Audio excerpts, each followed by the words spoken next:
আসসালামু আলাইকুম রহমতুল্লাহি অবরকাতুহ। সম্মানিত দর্শক, আমাদের পাক ভারত উপমহাদেশের দুটো চিরপ্রতিদ্বন্দ্বী এবং যারা একে অপরকে শত্রু রাষ্ট্র হিসেবে মনে করে ভারত এবং পাকিস্তান, তাদের মধ্যে সীমান্তে গোলাগুলি চলছে বৃহত্তর পরিসরে। ভারত অধ্যুষিত যে জম্মু এবং কাশ্মীর রয়েছে, তো সেই কাশ্মীরের একটা গ্রাম পাহেলগাম পাহেলগাম গ্রাম পর্যটন এলাকা, সেখানে অতি সম্প্রতি সন্ত্রাসীদের হাতে প্রায় ৩০ জনের মতো পর্যটক নিহত হয়েছেন খুব নির্মমভাবে। এবং এই ঘটনার জন্য ভারত স্পষ্টতই পাকিস্তানকে দায়ী করছে এবং পাকিস্তান বরাবরের মতো এটার দায় অস্বীকার করছে এবং এটি নিয়ে এখন কাশ্মীর সীমান্তে, অর্থাৎ জম্মু কাশ্মীর এবং আজাদ কাশ্মীর, পাকিস্তান অধ্যুষিত কাশ্মীর এবং ভারত অধ্যুষিত কাশ্মীর, এই সীমান্তে গোলাগুলি হচ্ছে প্রতিদিন গোলাগুলি হচ্ছে এবং ভয়াবহ গোলাগুলি হচ্ছে। এটাকে ম্যাটেরিয়ালাইজ করার জন্য, যুদ্ধে রূপান্তরিত করার জন্য যে বেসামরিক উদ্যোগগুলো, সেগুলো মোটামুটি চূড়ান্ত করা হয়ে গেছে। দুই দেশের রাষ্ট্রদূত পর্যায়ে বাকযুদ্ধ চলছে। পাকিস্তান তাদের দেশে অবস্থিত ভারতীয় যে দূতাবাস রয়েছে, সেখান থেকে বেশিরভাগ কর্মীকে ফেরত পাঠিয়েছে। এখন মাত্র ৩০ জনকে সেখানে কাজ করার অনুমতি দেওয়া হয়েছে। একই অবস্থা দিল্লিতে যে পাকিস্তান দূতাবাস রয়েছে, সেখানেও ভারত একই ব্যবস্থা নিয়েছে। ভারত ইতিমধ্যে দুটো গুরুত্বপূর্ণ চুক্তি বাতিল করেছে। এর মধ্যে ১৯৬০ সালে করা পানি চুক্তি, অভিন্ন পানি বন্টন যে চুক্তি, সিন্ধু নদীর যে ৬টি শাখা নদী রয়েছে, যার ৩টি পাকিস্তানের মধ্য দিয়ে প্রবাহিত এবং পাকিস্তানের ভিতর দিয়ে যে নদীগুলো প্রবাহিত, সেই নদীগুলোর যে উৎসমূল থেকে যে ধারা পাকিস্তানে প্রবাহিত এবং সেই পানি যেটা ভারতে যাচ্ছে, সেটার উপর ভারত যেন তার ন্যায্য হিস্সা পায়, সেটার জন্য আবার বাকি যে ৩টি নদী, যেটার উৎস মূল হলো পাকিস্তানে, আবার সেটা মাঝপথে এসে ভারতে ঢুকে গেছে, ঢুকে গিয়ে আবার ৩টা নদী পাকিস্তানে ঢুকেছে। তো এরকম মোট ৬টি নদী, যার উৎসমূল কিন্তু পাকিস্তানে, এবং সবগুলো পাহাড়ি খরস্রোতা নদী। তো এই নদীগুলোর পানির চুক্তিকে, মানে পানির প্রবাহকে ন্যায্যতার ভিত্তিতে রাখার জন্য একটা চুক্তি হয়েছিল ১৯৬০ সনে আইয়ুব খান এবং পণ্ডিত জওহরলাল নেহরুর মধ্যে, এবং এটাকে বলা হয় পৃথিবীর মধ্যে সবচাইতে সুরক্ষিত চুক্তি। এর কারণ হলো এই চুক্তির গ্যারান্টি ক্লজে বিশ্বব্যাংকে অন্তর্ভুক্ত করা হয়েছিল। অর্থাৎ যদি কোনো পক্ষ এই চুক্তি না মানে, তাহলে বিশ্ব ব্যাংক চাপ প্রয়োগ করবে এবং বিশ্ব ব্যাংকের সমস্ত ফান্ডিং ওই দেশে বন্ধ হয়ে যাবে। তো এখন যেহেতু ভারত এটি একতরফাভাবে বাতিল করেছে, ফলে বিশ্ব ব্যাংকের যে খড়গ, এটি ভারতের উপর নিপতিত হবে। ২ নম্বরে আর একটা চুক্তি হয়েছিল সিমলা চুক্তি। সিমলা চুক্তিটা ছিল অনেকগুলো চুক্তির সমন্বয়। ১৯৭৩ সালে এই চুক্তিটি যখন হয় জুলফিকার আলী ভুট্টোর সঙ্গে ভারত সরকারের, তো সেই চুক্তিতেও আসলে যে জুলফিকার আলী ভুট্টো, তখন বেনজির ভুট্টো খুব ছোট, তিনি সেইখানে উপস্থিত ছিলেন। তো সেই চুক্তিতে পাকিস্তানের যে মুন্সিয়ানা, সেই মুন্সিয়ানার কারণে এখানে এমন কতগুলো শর্ত ছিল, যে শর্তগুলো ভারতের জন্য অনেকটা অবমাননাকর ছিল, কিন্তু তারপরে ভারত এটা করতে বাধ্য হয়েছিল। এবং এই কারণে যে ওখানে যিনি প্রধানমন্ত্রী ছিলেন, তিনি সম্ভবত লাল বাহাদুর শাস্ত্রী, তো তিনি অজ্ঞান হয়ে পড়েছিলেন এই চুক্তি করার সময়। এখন সেই সিমলা চুক্তি, সেটাও বাতিল করেছে একতরফাভাবে ভারত।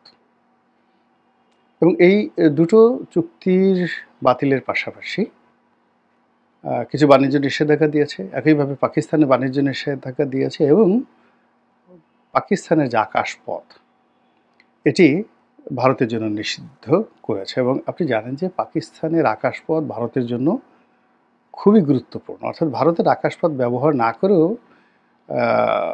সারা দুনিয়ার সঙ্গে পাকিস্তান যোগাযোগ রাখতে পারে, কিন্তু পাকিস্তানের আকাশপথ যদি ভারত ব্যবহার না করে তাকে অনেকগুলো দেশ ঘুরে আসতে হয় এবং এর প্রথম বলি হয়েছেন মিস্টার নরেন্দ্র মোদী। নরেন্দ্র মোদী মধ্যপ্রাচ্যের সফরে ছিলেন এবং যখন এই ধরনের নিষেধাজ্ঞা পাকিস্তান দেয় যে তাদের অর্থাৎ ভারতের কোনো বিমান পাকিস্তান হয়ে যেতে পারবে না, তখন নরেন্দ্র মোদীকে বহু দেশ বহু এলাকা ঘুরে তারপর যেতে হয়েছে এবং এটি যদি 1 মাস মানে থাকে বিলিয়ন বিলিয়ন ডলার প্রতি মাসে, মানে জেট ফুয়েল বাবদ ভারতের এভিয়েশন খাতে অতিরিক্ত খরচ হবে এবং ভারতের যে এখন পরিবহন খরচ, আকাশপথে পরিবহন খরচ, এটি দ্বিগুণের চাইতে বেশি হয়ে যাবে, যা ভারত সামাল দিতে পারবে না। তো এইরকম বেসামরিক খাতে, কূটনৈতিক খাতে যুদ্ধ শুরু হয়ে গেছে। এই যুদ্ধকে সামরিক খাতে নেয়ার জন্য নরেন্দ্র মোদী এবং তার গদি মিডিয়া এবং একই সঙ্গে ভারতের যে উন্মত্ত জনতা, তারা রীতিমতো মাঠে নেমেছে, আন্দোলন শুরু করেছে। কিন্তু ভারতীয় সেনাবাহিনী রীতিমতো না করে দিয়েছে যে তারা এই যুদ্ধ করতে পারবে না। এর কারণ হলো কোভিড, অর্থাৎ এই করোনার সময় থেকে এ পর্যন্ত ভারতের মিলিটারিতে নতুন কোনো রিক্রুটমেন্ট হয়নি। ফলে ভারতের যে শক্তিমত্তা দরকার সামরিক বাহিনীতে, তার চেয়ে 1.5 থেকে 2 লাখ সৈন্য ঘাটতি রয়েছে। কিন্তু পাকিস্তান কিন্তু তার সামরিক বাজেট কমায়নি। 2 নম্বর হলো যে এ যাবৎকালে এই সেই কোভিড থেকে এ পর্যন্ত তাদের যে যুদ্ধ বিমানগুলো রয়েছে, ট্যাঙ্কগুলো রয়েছে, এগুলো মহড়ার জন্য তারা ব্যবহার করেনি। ফলে প্রায় সব কিছুই অকেজো রয়েছে। ভারত এই অর্থগুলো অন্য খাতে ব্যয় করেছে। ফলে ইতিমধ্যে যে জিনিসটা দেখা গেছে যে এই যুদ্ধের মহড়ার স্বরূপ যে ভারতীয় ফাইটার প্লেনগুলো, রাশিয়ার নির্মিত যে ফাইটার প্লেনগুলো, এগুলো মহড়া দিতে গিয়ে তারা বিভিন্ন জায়গাতে বিধ্বস্ত হচ্ছে এবং এরকম একটা খুবই পাওয়ারফুল বিমান,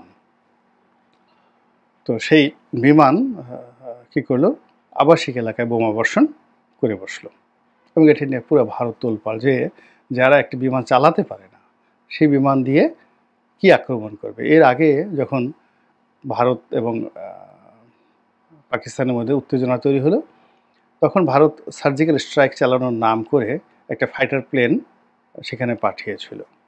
তো সেই প্লেন পাকিস্তানের মাটিতে বিধ্বস্ত হয়। তারপরে প্যারাশুটে করে যখন সেই পাইলট সেখানে নামে, তখন একজন শিখ পাইলট, তো তাকে পাকিস্তানিরা ধরে, প্রথম মারধর করে, পরে যখন পরিচয় পায় তখন মারধর বন্ধ করে এবং তারা পাকিস্তান আর্মির অধীনে সেই লোক ছিলেন এবং তার অনেক লম্বা মোজ ছিল। তো পাকিস্তানের লোকজন তাকে খুব আদর যত্ন করেছে, কিন্তু যাওয়ার সময় মোজগুলো কেটে দিয়েছে আর কি, লম্বা মোজ ছিল।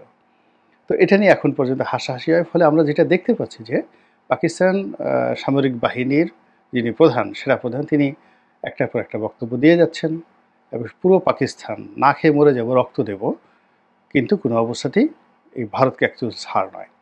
বিলাওয়াল ভুট্টো, যিনি এখন বিরোধী দলীয় নেতা, তিনি বলেছেন যে সিন্ধু নদী দিয়ে পানি আসবে, নচেত ভারতের জনগণের বা ভারতীয়দের রক্ত আসবে।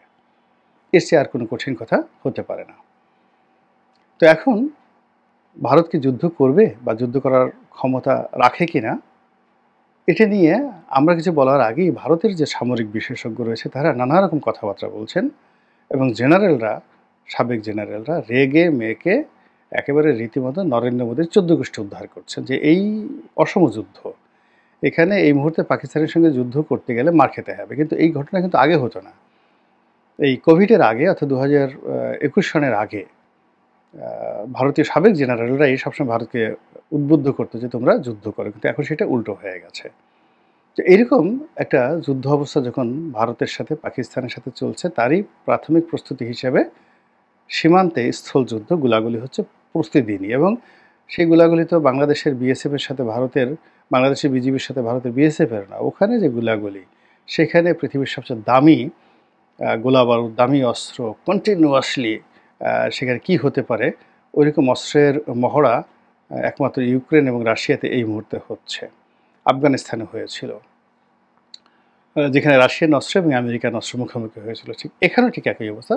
বিশ্বের সবচেয়ে ক্ষমতাধর দুটো মানে রাষ্ট্র আমেরিকা এবং রাশিয়া, তাদের সবচেয়ে সর্বাধুনিক মারণাস্ত্রগুলো এখন এখানে ব্যবহৃত হচ্ছে। তো এই যুদ্ধের আভাস কিন্তু আবার আমাদের বাংলাদেশেও চলে এসেছে। এর কারণ হলো ভারত যে কাজটি করবে, পাকিস্তানও যে কাজটি করবে, সেটি হলো যখন এই যুদ্ধটা জলে এবং স্থলে অনিবার্য হয়ে পড়বে, তখন এই যুদ্ধটা কেবলই মাত্র ভারত তার ওয়েস্টার্ন ফ্রন্টে, পশ্চিমাঞ্চলে রাখবে না। এটাকে ওই যে সিমলা চুক্তি বাতিল করেছে, এবং ওই সিমলা চুক্তির মধ্যে কিন্তু 1971 সনের মহান মুক্তিযুদ্ধের পরে এখানে যে পাকিস্তান সৈন্যরা ধরা পড়েছিল, যারা ভারতে, যাদেরকে নিয়ে যাওয়া হয়েছিল এবং ওই সিমলা চুক্তির মাধ্যমে তাদেরকে ফেরত দেওয়া হয়েছিল। এখন সেই চুক্তিটি, অর্থাৎ 1971 সনে যে আত্মসমর্পণের যে দলিলটা হয়েছিল বাংলাদেশে, সেটি হলো ভারতীয় বাহিনীর সঙ্গে পাকিস্তান বাহিনীর, এবং ওই আত্মসমর্পণের দলিলের প্রেক্ষিতে পাকিস্তানি 93,000 সৈন্যদেরকে তারা বন্দি করে নিয়ে গিয়েছিল এবং সিমলা চুক্তির মাধ্যমে সেদেরকে ফেরত দেওয়া হয়েছিল। এখন সেই চুক্তি যদি তারা রহিত করে দেয়, তাহলে পাকিস্তান সংগতির কারণে বলতে পারে যে তাহলে বাংলাদেশ নামক যে রাষ্ট্রটি, সেই রাষ্ট্রটি আমাদের এখন। আবার ভারত বলতে পারে যে আমরা চুক্তি বাতিল করেছি, কাজেই আমরা এই অংশটা আমাদের অধিকৃত, আমরাই তো অধিকার করেছিলাম, কাজেই আমাদের অধিকৃত ভূমি আমরা বাংলাদেশকে দিয়েছিলাম, এখন আমরা দিলাম না, তোমাদের কবল থেকে বাঁচানোর জন্য আমরা আবার সেটা দখল করে নিলাম। এবং এই কাজ তারা যে করতে পারে বা এরকম একটা সম্ভাবনা যে তৈরি হতে পারে, তার কিছু নমুনা আমরা দেখতে পাচ্ছি যে আমাদের শিলিগুড়ি করিডর, যেটাকে চিকেন নেক বলা হয়, উত্তরবঙ্গের চিকেন নেক, সেখানে তারা ব্যাপক অস্ত্র, গোলা বারুদ এবং বিমান বাহিনীর যে মারণাস্ত্রগুলো রয়েছে, তারা সেগুলো সেখানে সমাবেশ করেছে। ফলে কাজেই যদি পাকিস্তানের সঙ্গে সর্বাত্মক যুদ্ধ হয়, সে যুদ্ধ বাংলাদেশেও আঁচ ফেলবে এবং বাংলাদেশকে এই যুদ্ধে পাকিস্তানও জড়িয়ে ফেলবে, ভারতও জড়িয়ে ফেলবে। আর ওদিকে আমাদের তো রোহিঙ্গাদের সমস্যা আছেই। তাহলে বুঝতে পারেন যে কাশ্মীরে যে সেই সমস্যা, এই সমস্যাটা আমাদেরকে কতটা চাপের মধ্যে ফেলেছে। মহান আল্লাহ আমাদের স্বাধীনতা এবং সার্বভৌমত্বকে রক্ষা করুন, বিপদ বালা মুসিবত থেকে রক্ষা করুন, হেফাজত করুন এবং দয়া করুন। আসসালামু আলাইকুম রহমতুল্লাহি ওয়া বারাকাতুহু।